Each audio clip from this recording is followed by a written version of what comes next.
खुशामद पसंद बादशाह। यूं तो बादशाह सलामत बहुत अच्छे और नेक थे, मगर उनका वजीर उनकी एक बात से बहुत परेशान था और दिल ही दिल में कुढ़ता रहता था। बादशाह सलामत अपनी रियाया से बहुत मोहब्बत करते थे और उन्होंने उनकी खिदमात के लिए अपने खजानों का मुंह खोल रखे थे। मुल्क में चारों तरफ सुकून और इत्मीनान नजर आता था। सब लोग इंतहाई खुश व खुर्रम जिंदगी बसर कर रहे थे। शेर और बिकरी एक घाट पानी पीते थे, मगर वजीर को जिस बात की परेशानी थी वो ये थी कि बादशाह सलामत दूसरों के मुंह से अपनी तारीफ सुनकर बहुत खुश होते थे और तारीफ करने वाले पर इनामात की बारिश कर देते। उनके दरबार के चंद चर्ब जबान और खुशामदी लोगों ने बादशाह सलामत की ये कमजोरी भांप ली थी और इस कमजोरी का अक्सर व बेशतर फायदा उठाते रहते थे। उनकी झूठी झूठी तारीफें करते और इनामात लेकर घर को चलते बनते। बादशाह सलामत जब दरबार में तशरीफ लाते और लोगों के मसले मसाइल सुनते तो उनकी कोशिश यही होती थी कि जल्द से जल्द उन मामलात को निपटा दें, ताकि इसके बाद शेर व शायरी और कसीदा गोई का दौर चले और दरबारी उनकी तारीफों का पिल बांधें। इन तारीफों से बादशाह सलामत को एक अजीब सी खुशी का एहसास होता था। बादशाह सलामत की शान में कसीदे पढ़ने वाले नेक नीति से बादशाह सलामत की तारीफ नहीं करते थे। उनका मकसद तो महज कीमती इनामों का हुसूल ही होता था। वफादार वजीर ने एक रोज अपनी ये परेशानी मलिका के सामने रखी। मलिका खुद बादशाह सलामत की इस बात से तंग थी। वो सोचती थी कि झूठी तारीफों पर अगर वो इसी तरह हीरे जवाहरात और अशरफियां लुटाते रहे तो एक रोज सारा खजाना खाली हो जाएगा। उसने वजीर से कहा, इस सिलसिले में तो मुझे अब पर ही भरोसा है।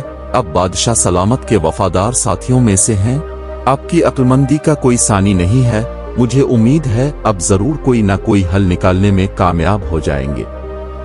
मलिका आलिया, मैं अपनी पूरी कोशिश करूंगा कि इस मसले का कोई हल निकल आए। इसके लिए मुझे सबसे पहले ये पता चलाना होगा कि वो कौन सी वजूहात हैं जिनकी बना पर बादशाह सलामत खुशामद पसंद हो गए हैं। उन्हें क्यों अपनी तारीफ सुनना अच्छा लगता है।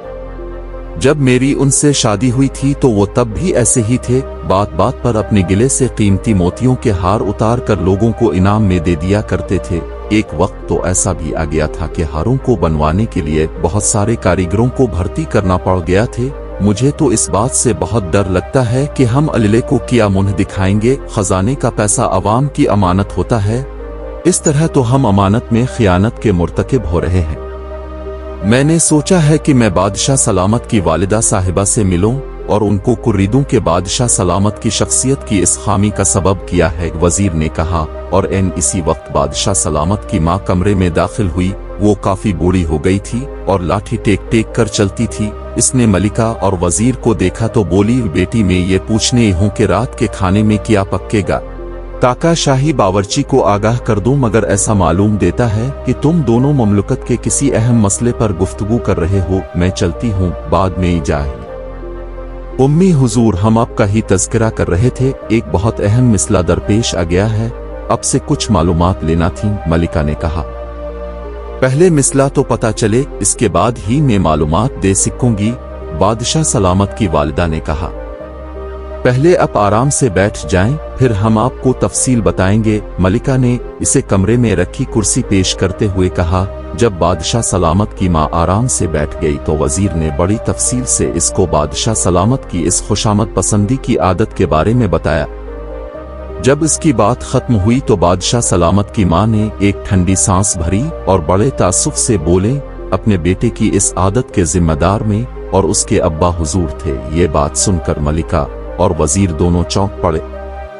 उम्मी हुजूर, ये अब क्या कह रही हैं? मलिका ने हैरत से आंखें फैलाकर कहा। अभी बादशाह सलामत की माँ ने कोई जवाब भी नहीं दिया था कि बादशाह सलामत का बूढ़ा बाप खांसता हुआ अंदर दाखिल हुआ। इसने कहा, इस बुढ़ापे ने हमें तरह तरह की बीमारियां लगा दी हैं, मगर हैरत अंगेज तौर पर हमारी समात बहुत बेहतर हो गई है। दूर ही से हम सब बातें सुन लेते हैं। हमने तुम सब की बातें भी सुन ली हैं। हमारी बेगम बिल्कुल ठीक फरमा रही हैं। अपने बेटे को खुशामद पसंद बनाने में हम दोनों का ही हाथ है। बादशाह सलामत की माँ को मलिका ने कुर्सी पेश की थी। अब बादशाह सलामत का बाप आया तो उसे कुर्सी पेश करने की बारी वजीर की थी। वो एक कुर्सी उठाकर उसके करीब लाया और बोला, तशरीफ रखे। वो बैठ गया तो मलिका बड़ी फिक्रमंदी से बोली, जिस अंदाज में वो दोनों हाथों से अपनी दौलत लिटा रहे हैं, हमें तो लगता है कि बहुत जल्द खजाना खाली हो जाएगा। हमें वजीर साहिब से बहुत उम्मीदें वाबस्ता हैं। हमें यकीन है कि वो बहुत जल्द इसका हल ढूंढ लेंगे।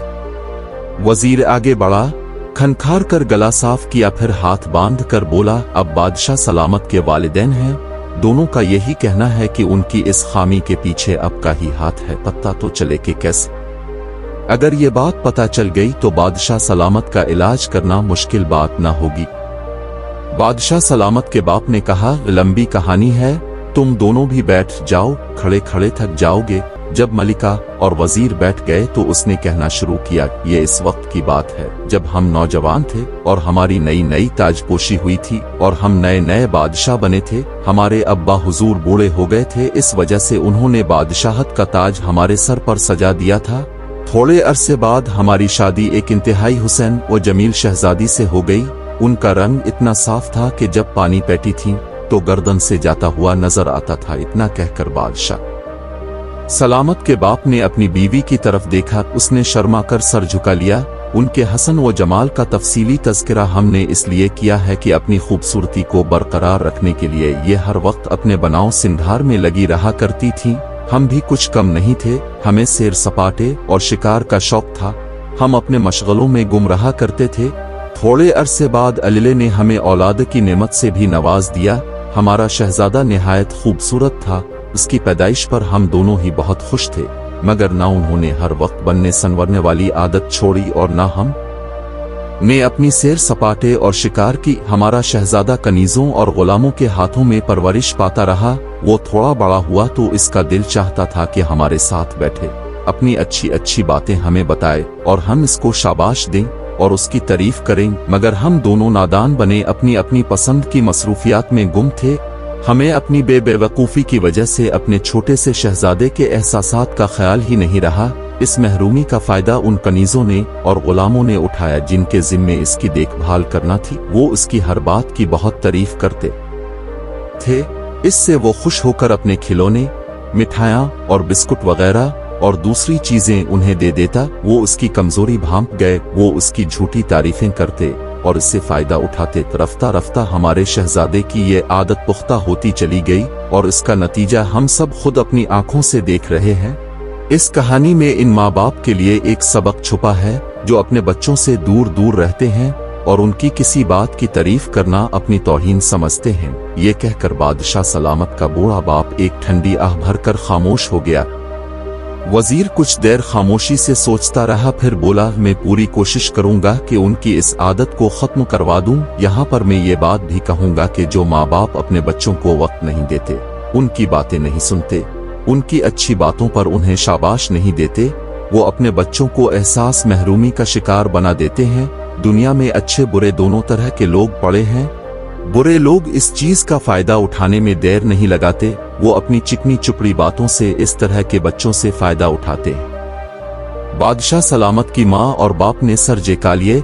इसी वक्त मलिका का नन्हा शहजादा बाग में से खेलकर वापस आया। उसके हाथ में किसी झाड़ी का एक तिनका था और इसने अमरूद के एक पत्ते को दरमियान से इस तिनके में पिरो रखा था।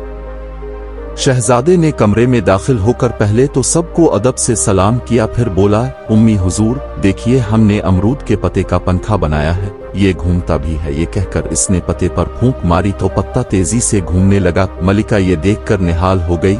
आगे बढ़कर शहजादे को प्यार किया और बोली, हमारे शहजादे ने कितना अच्छा पंखा बनाया है, हमें भी इससे खेलने दीजिए।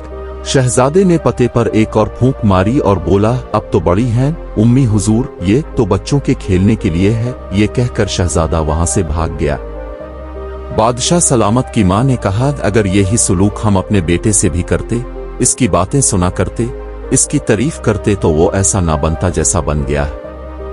थोड़ी देर बाद जब वजीर वहां से रुखसत होने लगा तो उसने मलिका को चंद बातें बताईं और दरख्वास्त की वो उन पर अमल करे। मलिका ने इसकी बातों को गिरा में बांध लिया। रात को जब बादशाह सलामत इसके साथ अपने कमरे में बैठे थे और नन्हा शहजादा उनके सामने खेल रहा था तो मलिका ने बड़े प्यार से कहा, अल्लाह का शुक्र है, मैं भी किस कदर खुश किस्मत हूँ का मुझे अब जैसा शरीफ और नेक शौहर नसीब हुआ है, जो शक्ल व सूरत में भी यकता है और अपने किरदार में भी अपनी रियाया की मोहब्बत इसके दिल में कोट कोट कर भरी हुई है। बादशाह सलामत ने यह सुना तो खुशी से इनकी आंखें चमकने लगें। उन्होंने अपने गिले से कीमती मोतियों का हार उतार कर मलिका को पेश किया। इस बात का इजहार करने पर हम इसे अब की नजर करते। मलिका मुस्कुराकर बोली, जहां पनाह हम इस इनाम को लेने से इनकार करते हैं। हमने आपकी तारीफ अपने दिल की गहराइयों से की है। हमारे खुलूस और मोहब्बत की कीमत इस मामूली से हार से अदा नहीं हो सकती। बादशाह सलामत ये बात सुनकर हैरान हो गए और बोले, जब दूसरे लोग हमारी तारीफ के गिन गाते हैं और हम उन्हें इनाम देते हैं तो वो फौरन ले लेते हैं। मलिका, अब तो अजीब है। इसकी वजह सिर्फ ये है कि दूसरों की तारीफ दिखावे की है। वो ये बातें सिर्फ आपको खुश करके इनाम के लालच में करते हैं। उनके दिलों में खुलूस नहीं, लालच भरा होता है। अब तो मेरे सरताज है। अब के बारे में मैं जो भी कहूंगी वो सच होगा। मलिका की बात सुनकर बादशाह सलामत कुछ सोचने लगे। मलिका ने जब लोहा गर्म देखा तो एक और चोट मारी। हमारे दादा हुजूर हमारे सब बहन भाइयों को एक नसीहत किया करते थे। वो कहते थे कि अपने माँ बाप और भाई बहनों के अलावा अगर तुम्हारे मुंह पर कोई तुम्हारी तारीफ करे तो समझ लेना इसमें इसकी कोई गरज पोशीदा है। बादशाह सलामत की आंखें किसी सोच में डूब गईं। उन्हें कुछ समझ आने लगी थी। अगले रोज दरबार शुरू होने से पहले वजीर बादशाह सलामत से मिलने आए। वो उन्हें एक कोने में ले गया और उनके कान में चुपके कुछ कहने लगा। इसकी बातें सुनकर बादशाह सलामत की आंखों में एक चमक सी आ गई थी। वजीर खामोश हुआ तो उन्होंने कहा, अक्लमंद वजीर, तुम्हारी बात में वजन मालूम देता है। हमें तुम्हारी तजवीज से इत्तेफाक है। दरबार शुरू हुआ। सामने तमाम उमरा, रऊसा और दूसरे बड़े बड़े लोग कुर्सियों पर विराजमान थे। इनमें से हर कोई अपने जहन में वो बातें दोहरा रहा था जो उसे बादशाह सलामत की शान में कहना थी। उन्होंने अपने लिबासों में कपड़े के थैले छुपा रखे थे जिनमें वो इनाम भर भर कर ले जाते थे। ये इनाम वो बादशाह सलामत की झूठी तारीफ करके बटोरते थे। दरबार की कार्रवाई देखने के लिए आज मलिका भी बादशाह सलामत के बराबर में बैठी थी। वजीर ने इससे खास तौर से दरख्वास्त की थी कि वो आज दरबार में जरूर आकर बैठे, बड़ा मजा आएगा। दरबार की कार्रवाई शुरू होने से पहले वजीर अपनी जगह से खड़ा हुआ। इसने सब लोगों को मुखातिब करके कहा, मुअज़्ज़ज़ अराकीन दरबार, आपको तो पता ही है कि हमारे बादशाह सलामत किस कदर आया परवर हैं। सोने के वक्त को निकाल कर वो हर वक्त उनकी फलाह व बहबूद के लिए सोचते रहते हैं। वो इस बात से भी परेशान रहते हैं कि मजीद कौन कौन से काम करें जिससे इनकी रियाया को फायदा पहुंचे। वजीर की इतनी बात ही सुनकर दरबार में वावा का शोर मच गया। 2-3 पुरजोश दरबारी तो कुर्सियों से भी उठ गए। हमारे हर दिल अजीज बादशाह सलामत का इकबाल बुलंद हो। ये हमारी खुशकिस्मती है कि अल्लाह ने हमें उनके ज़ेर साया रहने की सआदत बख्शी है। खड़े होने वाले अशखास में से एक ने कहा। इसकी इस बात पर दरबार में एक शोर सा मच गया। कान पड़ी आवाज सुनाई नहीं दे रही थी। मलिका ये मंजर बड़ी दिलचस्पी से देख रही थी। इतने बहुत से खुशामदी इसने एक जगह पहले कभी नहीं देखे थे। वजीर ने कहा, अब आगे सुनिए। ये बात बहुत खुशी की है कि दरबार में मौजूद सब लोग दौलतमंद और खुशहाल हैं। बादशाह सलामत ने यह फैसला किया है कि आइंदा जो भी उनकी शान में कसीदा पढ़ेगा, नज़्म या गजल सुनाएगा, आ नसर में उनकी तारीफ करेगा, इसके साथ उसे 100 अशरफियां भी देना पड़ेंगी। इन अशरफियों को शाही खजाने में शामिल करके उनसे गरीबों, बेवाओं और यतीमों की मदद की जाएगी। गरीब और बेसहारा लड़कियों की शादियां करवाई जाएंगी। बेघर लोगों को सर छुपाने का ठिकाना दिया जाएगा। इस तरीके से जहां हम अपने हर दिल अजीज बादशाह सलामत को खराज तहसीन पेश कर सकेंगे, वहीं ढेर सारी नेकियां भी कमा लेंगे, यानी आम के आम और गुठलियों के दाम। वजीर की बात खत्म हुई तो शाही दरबार में सन्नाटा छा गया। इतनी खामोशी थी कि अगर वहां एक सुई भी गिर जाती तो सब उसकी आवाज सुन लेते। वजीर ने कहा, हाँ तो आज पहले अपना कलाम कौन सुनाएगा? दरबार में बैठे हुए लोगों में से किसी ने जुम्बिश तक न की। थोड़ी देर बाद एक दरबारी उठा और बोला, मैंने बादशाह सलामत की शान में बहुत अच्छा तराना लिखा था, बदकिस्मती से घर भूल आया हूं। दूसरे ने कहा, रात बच्चों ने ही पीछा नहीं छोड़ा, कसीदा लिखने का वक्त ही नहीं मिला। गरज सब लोगों ने कोई ना कोई बहाना घड़ कर सुना दिया। जब सब अपनी अपनी कहकर खामोश हो गए तो बादशाह सलामत ने गरज कर कहा, हम तुम सब की चालाकियां समझ गए हैं। तुम सब लोग हमारे दरबार से निकल जाओ। हमें ऐसे मतलबी और खुद गरज दरबारियों की जरूरत नहीं है। बादशाह सलामत को बेवकूफ बनाकर फायदा उठाने वाले तमाम दरबारी बहुत शर्मिंदा हुए। اور دربار سے اٹھ کر چلے گئے۔ اس روز کے بعد سے بادشاہ سلامت نے اپنی اس عادت سے چھٹکارا پا لیا اور حکومت کے دوسرے کاموں میں مشغول ہو گئے۔ وہ روز دربار لگاتے تھے اور لوگوں کی شکایتیں سن کر ان کا ازالہ کرتے تھے۔ ان کی اس تبدیلی سے ملکہ اور وزیر بہت خوش تھے، اس لیے کہ بادشاہ سلامت کو اپنی غلطی کا احساس ہو گیا تھا، جس کی وجہ سے ان کو مطلب پرست خوشامدیوں سے بھی نجات مل گئی تھی۔ ملکہ کے دل میں وزیر کی عزت بھی بڑھ گئی تھی، وہ اس کی احسان مند تھی کیونکہ اس کی عقلمندی کی وجہ سے بادشاہ سلامت راست پر آ گئے تھے۔ اگر آپ کو یہ ویڈیو پسند آئی ہو اور مزید اس طرح کی ویڈیو دیکھنا چاہتے ہو تو ہمارے چینل کو سبسکرائب کر لیں۔